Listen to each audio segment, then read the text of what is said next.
Hey guys, it's Ken. How you doing? It is a beautiful Sunday afternoon.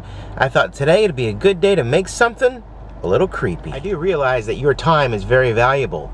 You may not want to wait to the end of this video to see what we made, so let's travel into the future and I'll show you guys what we made.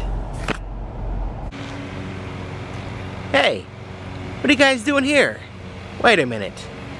Are you from the future? I bet you are.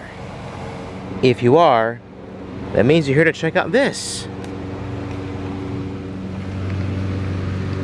The first trick-or-treater of Halloween.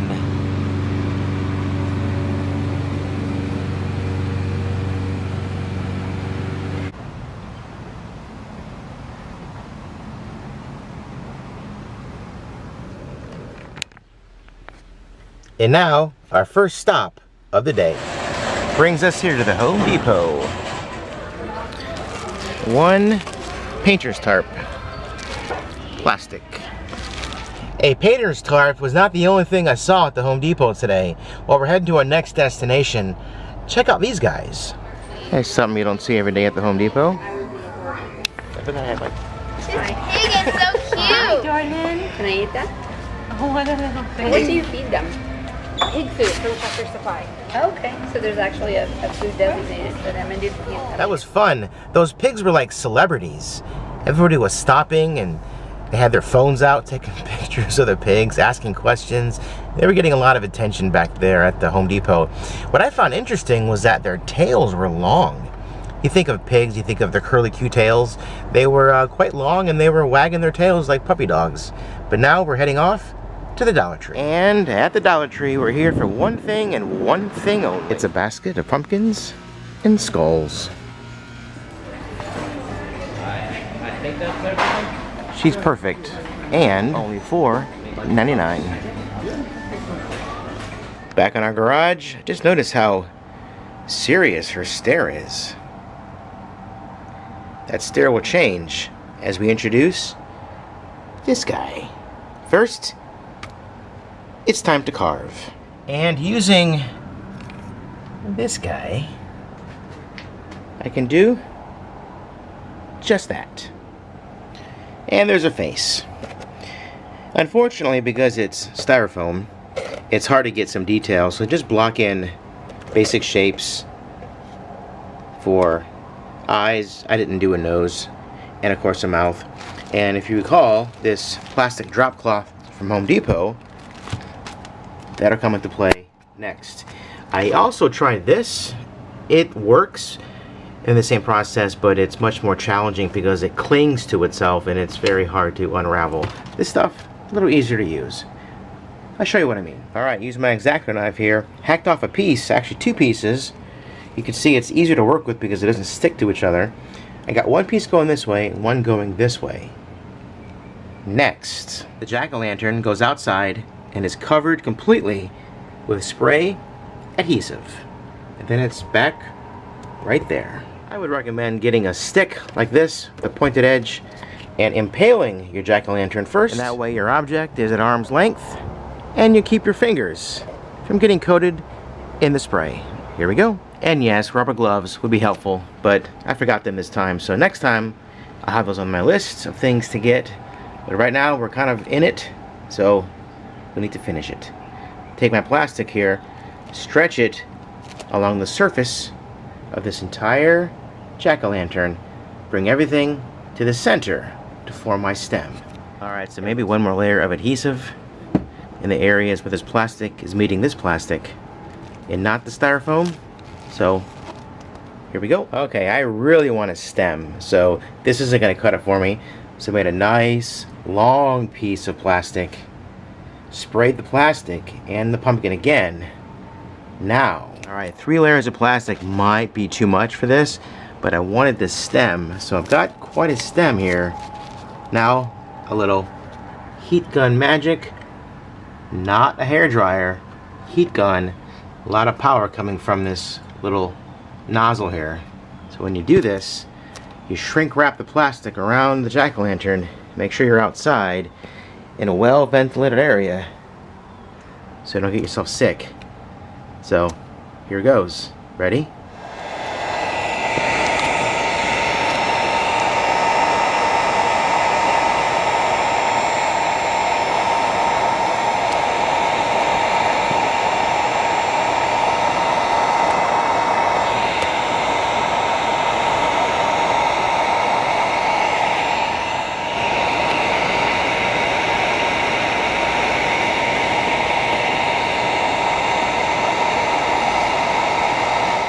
please note that the stem was not easy. I took a little heat, applied it to here, and twisted. A little more heat, a little more twisting, a little more heat, a little more twisting until I got it to stand up to where it's looking like a vine. Now, black spray paint. I'll paint the insides through the holes in the eyes and the mouth, and then just leave paint on the outskirts of the openings, and then spot hit it with black paint and wipe away. Spray, wipe away. Spray, wipe away. Spray, wipe away. And again, impaling on a stick is a good thing because you don't want to get your fingers, like I have already done so on a few other projects, painted black. While the jack-o'-lantern is drying, let's scalp the girl and distress the dress. I do like that it came with its own stand. So first, paint this black, then take care of this. Alright, while waiting for the doll to dry, we got a tiny bit of this white acrylic paint, my finished jack-o'-lantern, and a very worn out brush. The process is dip the very ends of the brush in to the paint, dab off the excess, and simply drape across the surface of all those raised areas, highlighting all that. Ready? Here we go.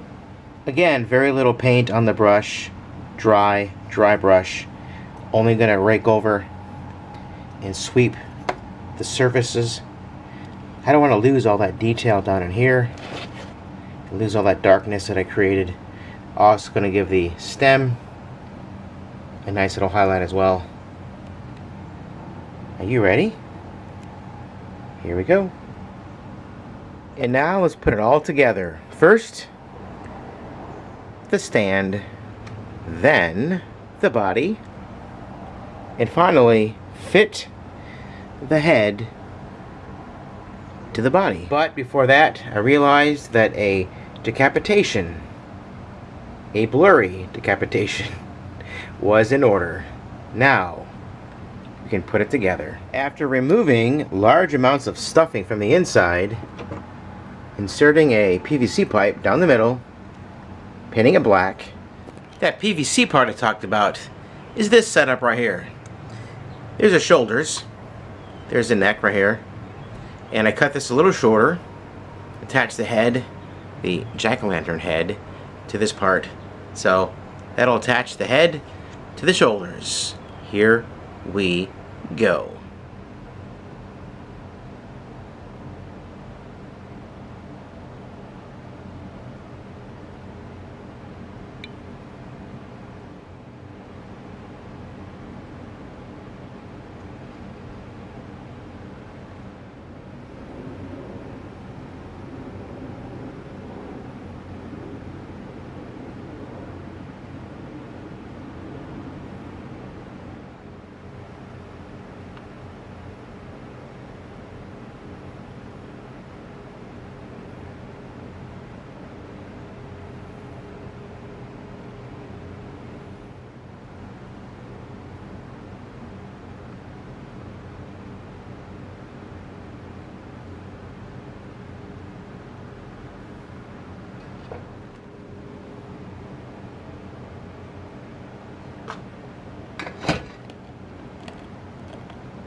Alright, enough of the green dramatic lighting.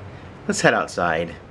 And there she is, from the tip of her stem down to her toes. Trick or treat. I guarantee this year she'll be coming to see you. Have your candy ready. That's all I'm saying. Happy Halloween, y'all. See you soon.